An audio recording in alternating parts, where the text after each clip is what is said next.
But for more dark humor and homosexuality, Donnell Rawlings versus Corey Holcomb. Now, this is all Cat Williams' fault. Yeah, Cat Williams set the comedy streets. The comedy streets is starting to look like URL battle rap. Right now. It's really crazy. Ever since Cat Williams went on Club Shay Shay, everything has been going downhill. Now, the most recent thing that happened, Donnell Rawlings, most people will know him as Ashy Larry on the Chapelle Show. But this, well-decorated, tenured veteran comedian. Yeah. Very funny. And then you have Corey Holcomb, who's been on too many things to name. But most notably right now, he is the lead mic on the 5150 show, his podcast that's on YouTube. Yeah, he was on Wildin' Out. Wildin' Out. And he's been on a lot of movies. Mm-hmm. Corey Holcomb recently was doing a quick 20 to 30 minutes at a comedy club. Was that at the Laugh Out Loud or the Chocolate Sundays Theater? He was at the Laugh Factory. That's what I said Laugh Out Loud. I meant the Laugh Factory. Yeah, he was at the Laugh Factory. He was doing a quick 20 to 30 minutes. And he got on stage after Donnell Rawlings. Donnell Rawlings got on first. He did his set. He left. When he found out that Corey Holcomb was getting on stage, he turned around and was like, okay, I'm going to go check out, what he's doing or whatever.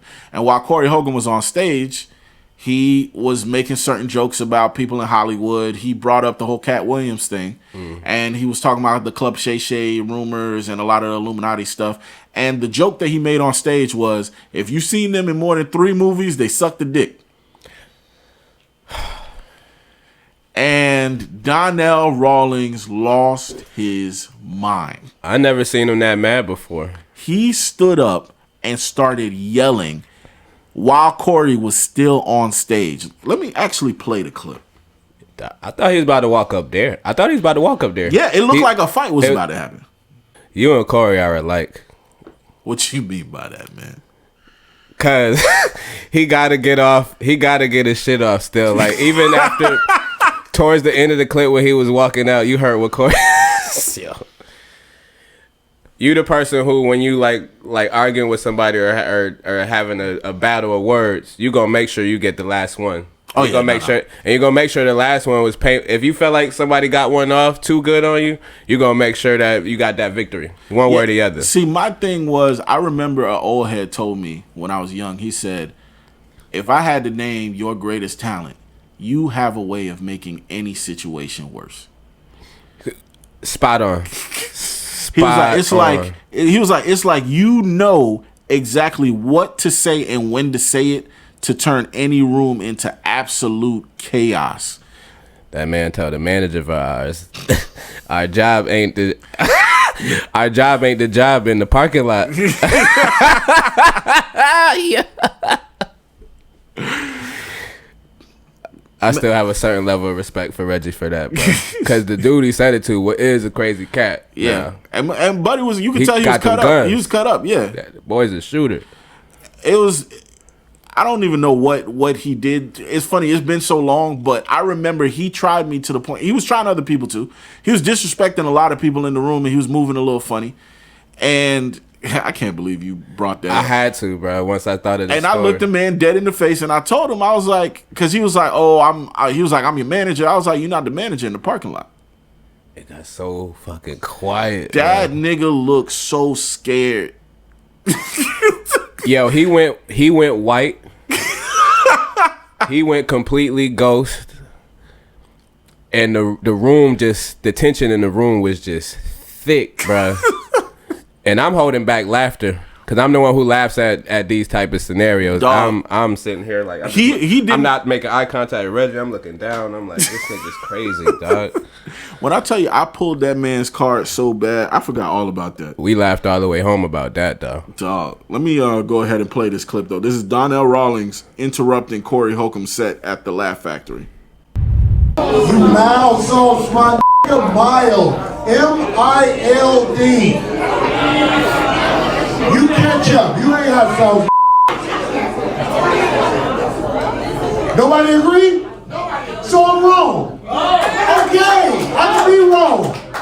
I'm talking about, but we at the what is this called? This is the Laugh Factory. We was at the Savoy, you wouldn't be able to be up here that long. The niggas be like, get your whole ass down, nigga. I came up in the hardest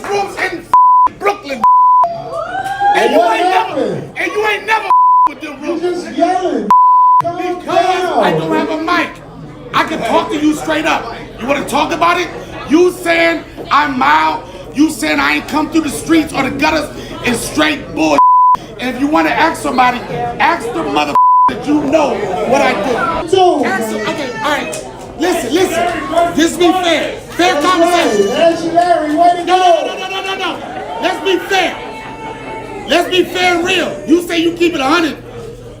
Okay, so that, first of all, I love when somebody who you never see get gangster like that turns up on somebody. So seeing Donnell Rawlings stand his 10 and start yelling, he start, you know me, he's like, fuck that shit, I keep it gangster, nigga. I was happy. I was good. I don't know, something about me like seeing the I'm not gonna call him a little guy, that's a grown ass man, but you know what I'm saying? Like in that situation, he is the perceived, you would think he would walk away.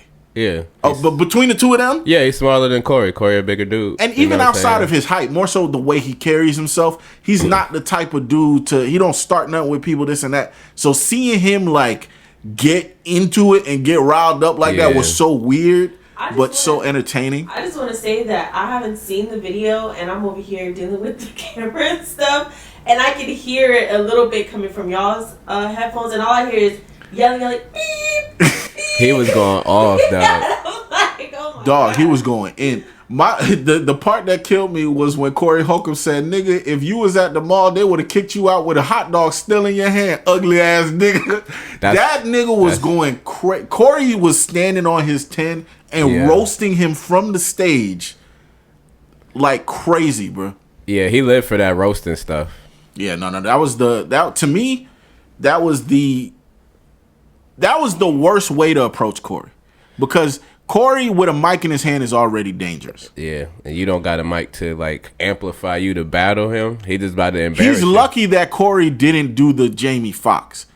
The Jamie Foxx where he just keeps talking over you because he knows the microphone is gonna drown you out. Yeah, and just like rapid fire shoots. Have you up there looking stupid. Corey let you respond, which is that back and forth was good. It went viral. I'm pretty sure it's gonna put a lot of seats, for both of them, because both of them are still active. Yeah. But dog. Yeah. So all of that started because Corey Holcomb called Donnell Rawlings a mild comic.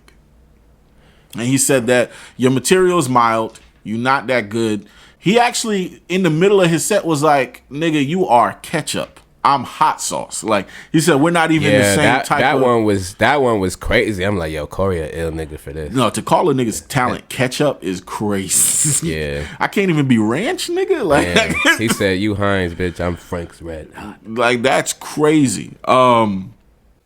I like it in the sense of I like him sticking up for himself. Like I like, controversy in this. Like we want people to get along and stuff like that, but there's controversy and comedy is kind of like a sport. So things get chippy, you know what I'm saying? I equate it to that, you know what I'm saying? So I like that Donnell Rawlings, even without a mic in his hand, let it be known, nah, I'm still this. You're not going to call me that in front of all these people. That's the real definition of just a man standing on the square. It's not about like being a tough guy or something like that. There's certain things as a man, you can't allow another man to get off you shouldn't allow another man to do to you. No, and he tried to publicly humiliate him, and he said, no, I ain't going for it. So that part I respect. Donnell Rawlings let it be known, you're not going to disrespect my craft or try to minimize me just to make you feel better about yourself. No, I'm with you on that. So like in that aspect, I like it. You know what I'm saying? I wish the exchange didn't happen, but it's technically maybe a little necessary for people who only know comedy on the surface level. These guys are very, very, very, very, very passionate about their craft. Now, I have pros and cons. Pros, I love that Donnell got his shit off. I love that he stood up for himself. Cons, heckling another comedian has always been a weird thing to me. Like, if you're going to stand in the crowd and yell while the man's doing his 20 or his 30, it's kind of weird. And there's something about that that's not right. But did Corey shoot first? Corey shot while he was on stage during his set. And that's why...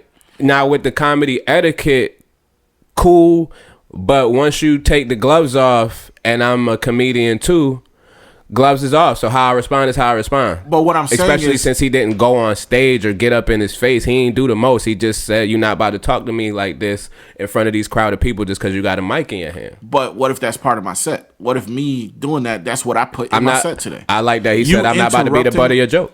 I like that. I don't know. There's something about that's not comedian like to me. Don't- Because I'll say this. It's the same way You would have that did that same shit. No, I wouldn't. Or you would have I- been waiting for him outside to talk to him. That's a fact. I would have got on That's a stage. fact. Well, I'll say this. He already got off stage, so that's a little different. But my thing is, if I'm going to do the back and forth, it's either we're doing the back and forth person, like man to man, mano a mano, without the crowd. Or if we're going to do it with the crowd, then I'm going to get on stage when he gets off. Gotcha. Because that's the thing. Like, if that's what we're doing, then I want a rebuttal for real then. I don't want this, like, that weird lunchroom, like, we're yelling at each other, whatever, because at that point, it's no longer comedy in this moment where two niggas about to scrap. The comedian in me always comes first. Respect. The craft will always come first. So if you are on stage rapping and you are dissing me in some bars, I want to come back with bars. I'm not thinking I want to catch you in the parking lot and beat you up. I want to come back with the craft because that's what we do. So I think that's the part of it where I'm a little bit like, I understand, because at the end of the day, even though it was good content, it did look messy, and I'm sure it made the room. There's probably a mixed room. Some of the like, oh, they about to get it popping, and probably there's other people who's that's like, I didn't pay for uncomfortable. this. Yeah, so And it was messy. And there's also the part of it where it's like those people pay for a show, and you cut that man's set. Instead of that man getting those jokes off and them getting the material that they came for and this and that, you cut that man's set down. That's that you got to think about all of the elements of what's going on. Agreed. Because you got to do your whole set. Yeah. Agreed. It's just in the heat of the moment, I understand, and just, I don't know all of the particulars as far as how comedians look at everything like how you do.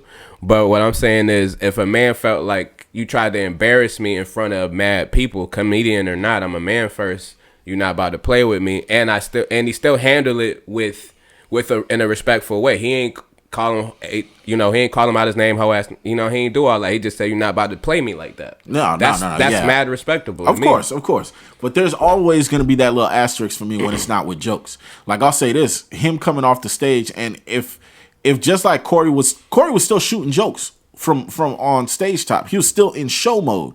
Donnell Rawlings was defending himself, but he wasn't shooting jokes back. Cause he took a person. Well, I see what you saying. Is what I'm saying. He went hella personal though. Like he took. That's what made me like the exchange though. Cause again, I get to see how passionate these guys are. Him calling him mild, it was almost like somebody just telling somebody they not like that in basketball or another sport. But you know what I'm what he's saying? saying. Like and somebody defending themselves though. Don't try to, especially when you're doing it in front of people. But you also proving my point. What? Because if you was really funny like that, your defense would have been funny.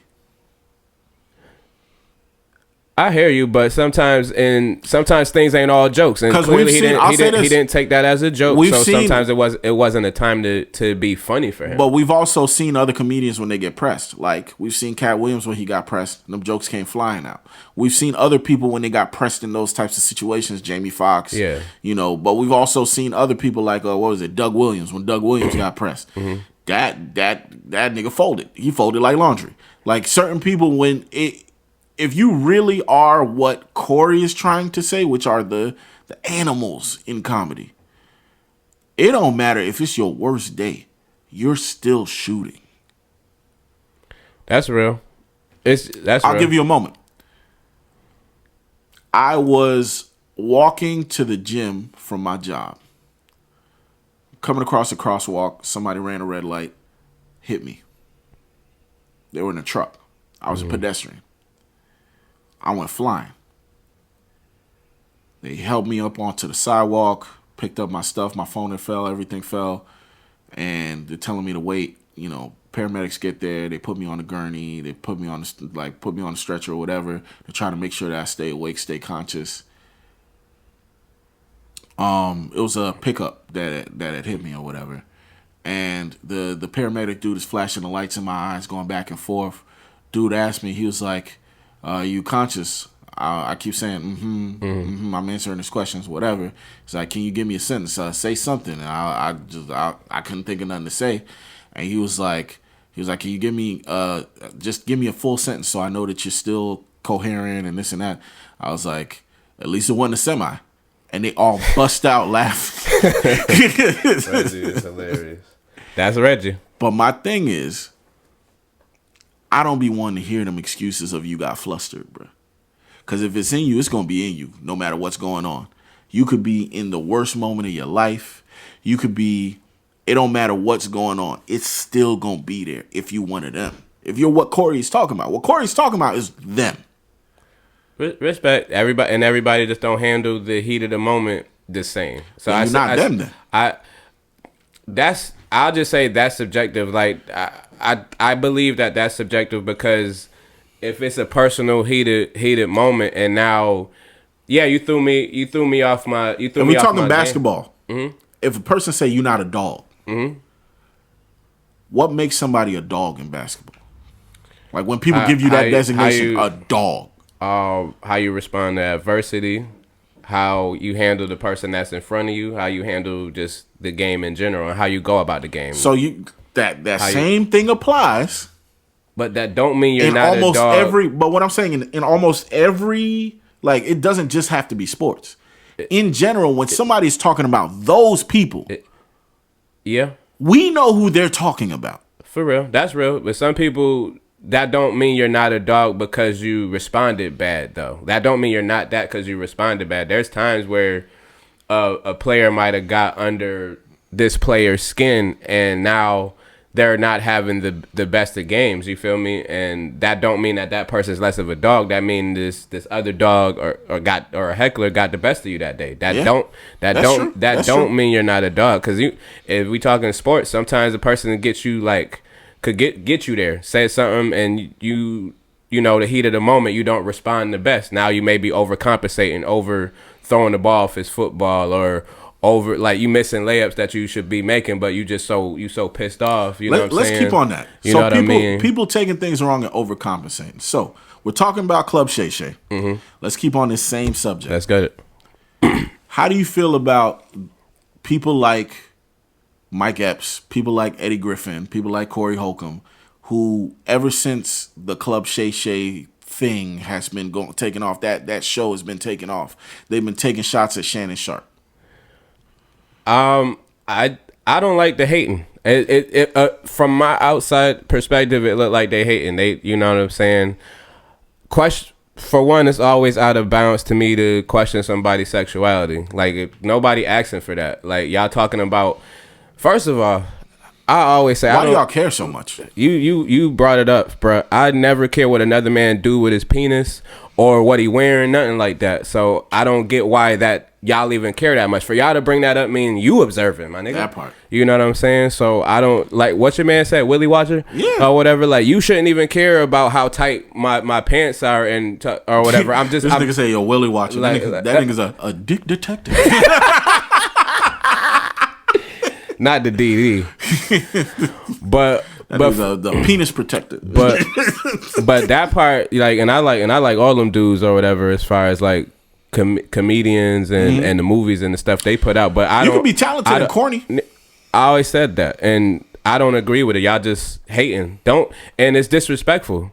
It's disrespectful to just challenge somebody's sexuality that didn't ask for that. It'd be one thing if it was a joke, right? If it was a joke and it was well written. Let's say you cracking jokes like, I will rank Eddie Griffin's disrespect is worse than Mike Epps, because I'll give Mike Epps this. Mike Epps made the Medea jokes. He put it in his set. It was a little bit more of a his wasn't distasteful. His wasn't as distasteful and Eddie Griffin as compared to them. Because, and I'll say this, Shannon himself didn't find Mike Epps' jokes to be distasteful. He didn't like that Mike Epps lied. Right. That's when he got mad. The jokes, he let that fly. He didn't like that Mike Epps lied and acted like Shannon called him for an interview and he bucked on the interview and was like, "Oh, you won't get me up there." Da da da da. That's when he was like, "You're not finna cap on me and act like I called you for an interview. You fronted on me." Right. That no, we're not doing that. Right. Yeah. The jokes were jokes, and Shannon Sharp didn't have a problem with it. Eddie Griffin didn't tell jokes. Eddie Griffin got on stage and just started calling the man all types of gay slurs. Right. I don't fuck with that, because first of all, again, why do you care about what another dude is doing? And I could see if it's one thing of, like, let's say Shay's just, he is alpha, obviously, but I'm saying alpha presenting and makes it about his business to be like, I'm a man's man, and then he gay behind doors. I could see where, okay, bet you getting you joking about that, or you calling them out for that because you on the down low and you presenting something else. If you want to call somebody out for that, fair game. But to just do it when he's just doing his job. He's just living his life. He's just living his life doing his job, and because you don't like this, what's the nigga choose to wear? You weird. Anyway, that's weird to me. Yeah, that is very. It's odd, and it's hating. Like, I've seen a lot of old hater activity. Eddie Griffin was a loser for what he did. That was just loser shit. And I'm disappointed because I rock with Eddie Griffin. Me too. Hell of a comedian. I love his comedy. I love Undercover his art. Brother is one of my favorite movies. But like comedy. I think in old age, he's becoming an old bitter hater. Yeah. Stop going outside like that, man. Yeah. Dame Dash. Dame Dash is somebody who, over the past few years, I've seen a lot of people still hold him in certain regard and speak about him in certain levels of respect. Dame keeps it gutter, whether you like him or not. Dame keeps it gutter. Dame is an old bitch ass hater, right?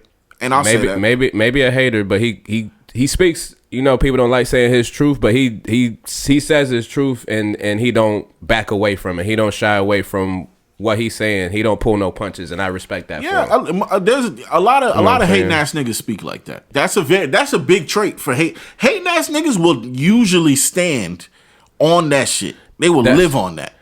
That's true. That's true. What I dislike that Dame did recently, there was a clip where they were asking him about yet again Club Shay Shay. Mm-hmm. They were asking him about Kevin Hart. And how he felt about the statement saying that Kevin Hart was a industry plant, especially since Dame was the first person to put Kevin Hart in a movie with Paper Soldiers. Right. And so Dame Dash goes into a story about how he was like, I don't fuck. He was like, Kev don't fuck with me no more. And he was like, he tells a story about how Kevin Hart was out and about with his woman. He was on a date with her or whatever. He had Ugg boots on, and then Dame Dash pulled out his cell phone and started recording him and like cracking jokes, trying to go back and forth with the man or whatever. And Kev didn't like that shit. And Kev was like, yo, I'm trying to have a moment with my girl or whatever. And he was like, oh, this nigga in his feelings, he taking shit personally. I don't like niggas like Dame Dash because they are 50-year-old 2-year-olds. What I'm talking about is in every moment that Dame tells a story, you realize that there is a lack of cognizance there.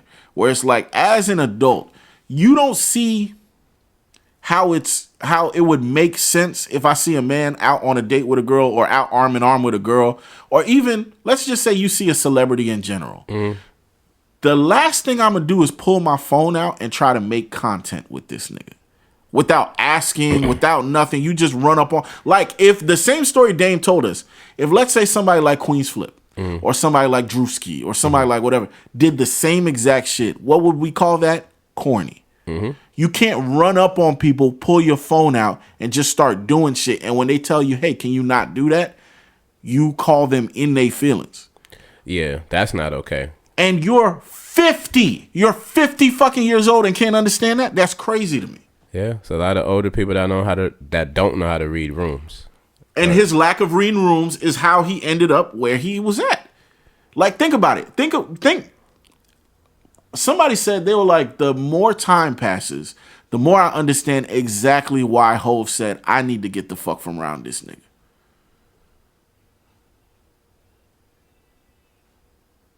I have nothing positive to say about that nigga. And it's like, what I like is, you know me, I keep track. Like, my list of niggas that I have zero respect for, I keep track. Yeah. As time progresses, I love being proven right over and over again and watching them show their ass. Like Monique. Yeah.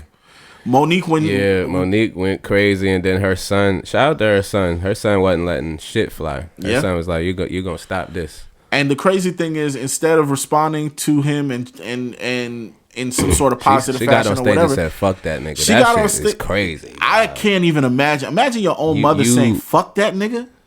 That's different, yo. They got some shit they got to work. Monique on. is the Every first time person I try that to I've want to ever hold Monique down. I can't. She's the first person I've seen lose the crowd that fast. Like, because her Club Shay Shay interview did wonders for her. Like right after Cat Williams, hers like it did crazy numbers. B, it rehabbed her image. C, she was trending everywhere. People were giving her public apologies. People were on her side talking about, all black people ride for her. It was a sweetheart scam. Within 72 hours, everybody was like, oh, she's insane. Yeah. And now I finally see that over the years of our off mic discussions with it or whatever, I fell for the sweetheart scam too.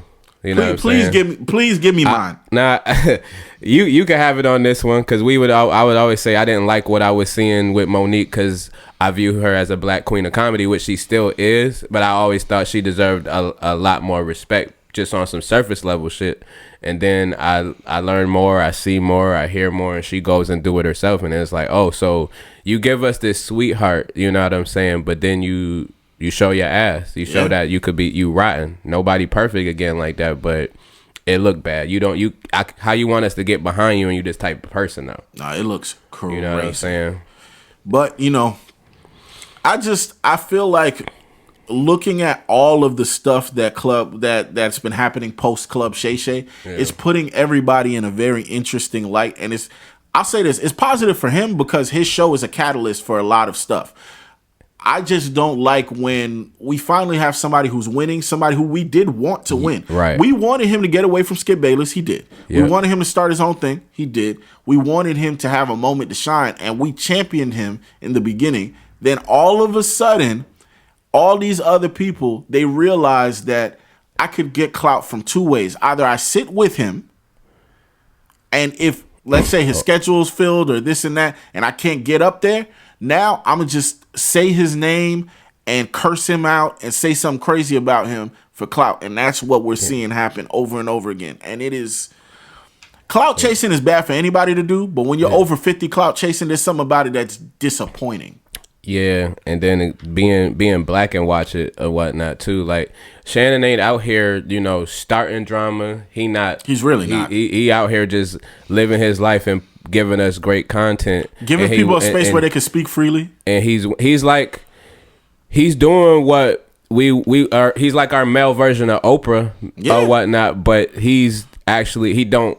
Everybody got dirt on their name, but he don't seem to have nasty stuff on his jacket. So he's somebody who we respect. He's a Super Bowl champion. He's a Hall of Famer. He had all this success, and now he's an interesting personality. He's giving the world. And he seems to carry himself with a lot of not only grace, poise. Like, you know what I'm saying? When I look at somebody who carries himself like that, I haven't seen him doing nasty stuff to other black people or whatever. There's no crazy allegations out with his name in it and all of that.